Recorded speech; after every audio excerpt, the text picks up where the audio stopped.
ॐ तव कथामृतं तप्तजीवनं कविभिरीडितं कल्मषापहं श्रवणमङ्गलं श्रीमदाततं भुवि गृह्णन्ति ये भूरिदा जनाः। শ্রীরামকৃষ্ণ দক্ষিণেশ্বরে ও ভক্তগৃহে 1883 26শে সেপ্টেম্বর। অষ্টাবিংশ পরিচ্ছেদ। ঠাকুর শ্রীরামকৃষ্ণ সাধুদিগের কথা কহিতে কহিতে পরমহংসের অবস্থা দেখাইতে লাগিলেন। সেই বালকের ন্যায় চলন, মুখে এক একবার হাসি যেন ফাটিয়া পড়িতেছে, কোমরে কাপড় নাই, দিগম্বর, চক্ষু আনন্দে ভাসিতেছে। ঠাকুর ছোট খাটটিতে আবার বসিলেন, আবার সেই মনোমুগ্ধকরী কথা। শ্রীরামকৃষ্ণ মনির প্রতি। ন্যাংটার কাছে বেদান্ত শুনেছিলাম। ব্রহ্ম সত্য, জগৎ মিথ্যা। বাজিকর এসে কত কত বাজি করে, আমের চারা আম পর্যন্ত হলো, কিন্তু এসব বাজিকরই সত্য। মনি। জীবনটা যেন একটা লম্বা ঘুম। এইটি বোঝা যাচ্ছে সব ঠিক দেখছি না।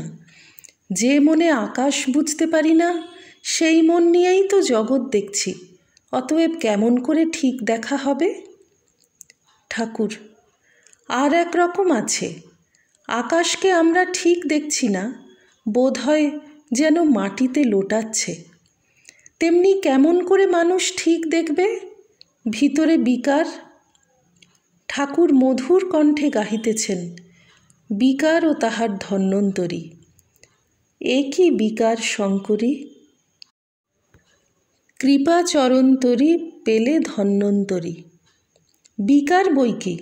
দেখো না, সংসারীরা কোঁদল করে। কী লয়ে যে কোঁদল করে তার ঠিক নাই। কোঁদল কেমন?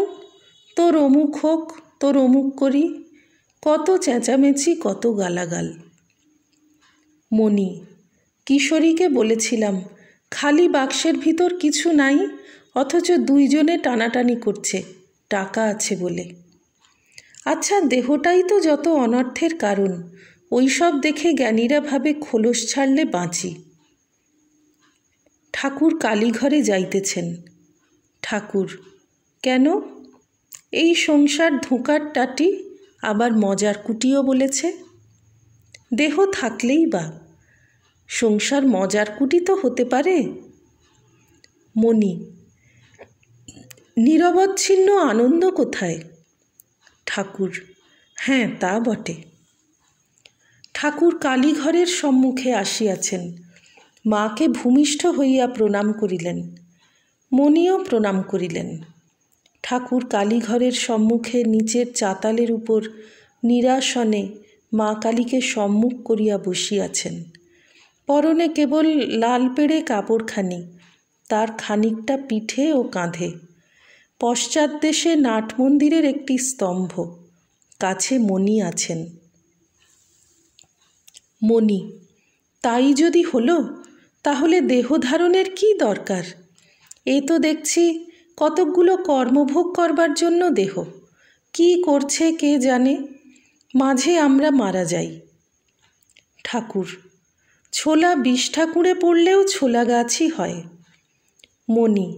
তাহলেও অষ্টবন্ধন তো আছে? ঠাকুর। অষ্টবন্ধন নয়, অষ্টপাশ। তা থাকলেই বা। তাঁর কৃপা হলে এক মুহূর্তে অষ্টপাশ চলে যেতে পারে। কীরকম জানো? যেমন 1000 বৎসরের অন্ধকার ঘর, আলো লয়ে এলে এক্ষণে অন্ধকার পালিয়ে যায়, একটু একটু করে যায় না। ভেলকিবাজি করে দেখেছ?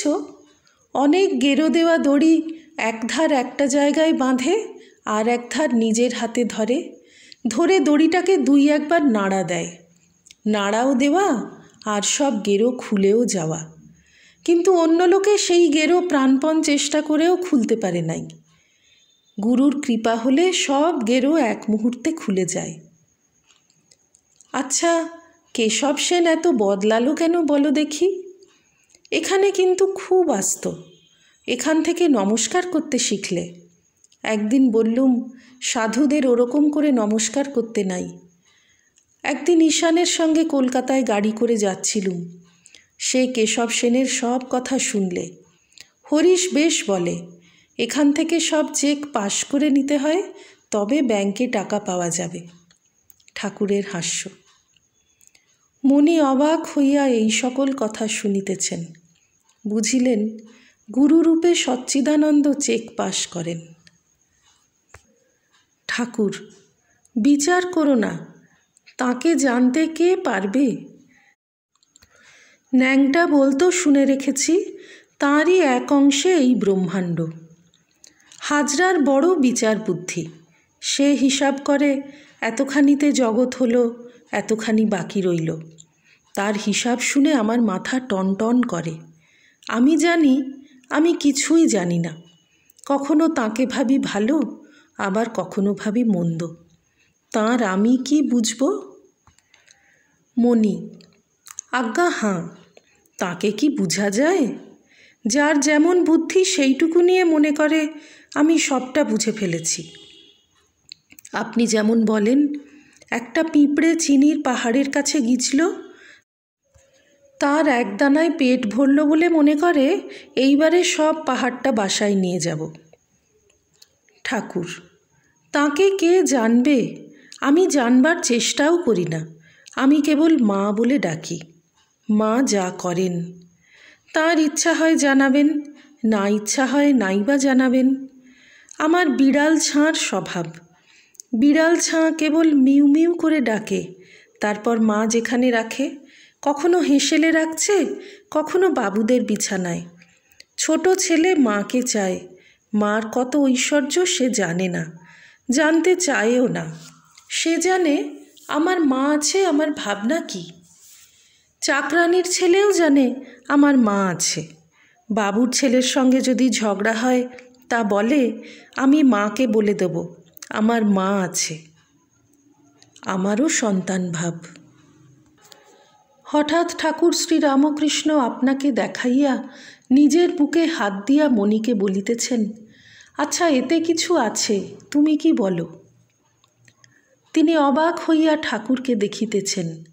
বুঝি ভাবিতেছেন, ঠাকুরের হৃদয় মধ্যে কি সাক্ষাৎ মা আছেন?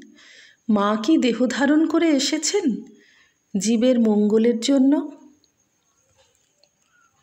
29 পরিচ্ছেদ।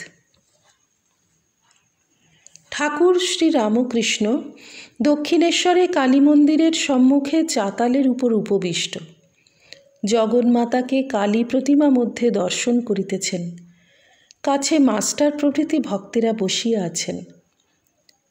আজ 26শে সেপ্টেম্বর 1883 খ্রিস্টাব্দ, ভাদ্র কৃষ্ণা দশমী, বৈকাল বেলা।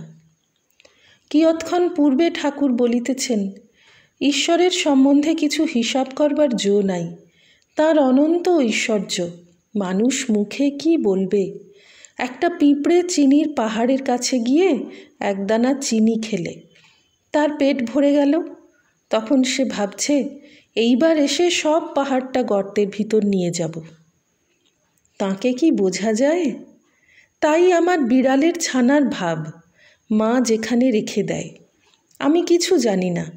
ছোট ছেলে মার কত ঐশ্বর্য তা জানে না। শ্রীরামকৃষ্ণ কালী মন্দিরের চাতালে বসিয়া স্তব করিতেছেন।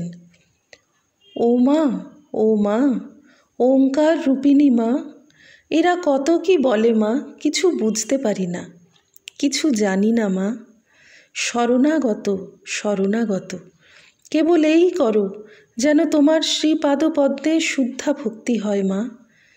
আর যেন তোমার ভুবনমোহিনী মায়ায় মুগ্ধ করো না মা। শরণাগত, শরণাগত। ঠাকুরবাড়ির আরতি হইয়া গেল। শ্রীরামকৃষ্ণ ঘরে ছোট খাটটিতে বসিয়া আছেন। মহেন্দ্র মেঝেতে বসিয়া আছেন। মহেন্দ্র পূর্বে পূর্বে শ্রীযুক্ত কেশব সেনের ব্রাহ্ম সমাজে সর্বদা যাইতেন। ঠাকুরকে দর্শনাবধি আর তিনি সেখানে যান না। শ্রীরামকৃষ্ণ সর্বদা জগন্মাতার সহিত কথা কন, তাহা দেখিয়া তিনি অবাক হইয়াছেন, আর তাহার সর্বধর্ম সমন্বয় কথা শুনিয়া ও ঈশ্বরের জন্য ব্যাকুলতা দেখিয়া তিনি মুগ্ধ হইয়াছেন। মহেন্দ্র ঠাকুরের কাছে প্রায় 2 বৎসর যাতায়াত করিতেছেন ও তাহার দর্শন ও কৃপালাভ করিতেছেন। ঠাকুর তাহাকে ও অন্যান্য ভক্তদের সদাই বলেন, ঈশ্বর নিরাকার আবার সাকার, ভক্তের জন্য রূপ ধারণ করেন। যারা নিরাকারবাদী তাদের তিনি বলেন, তোমাদের যা বিশ্বাস তাই রাখবে, কিন্তু এটি জানবে যে তাঁর সবই সম্ভব, সাকার নিরাকার আরও কত কি তিনি হতে পারেন।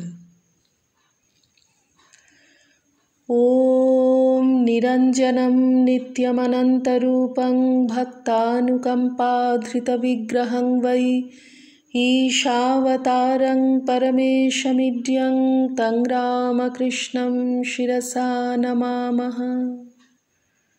শ্রীরামকৃষ্ণার্পণমস্তু।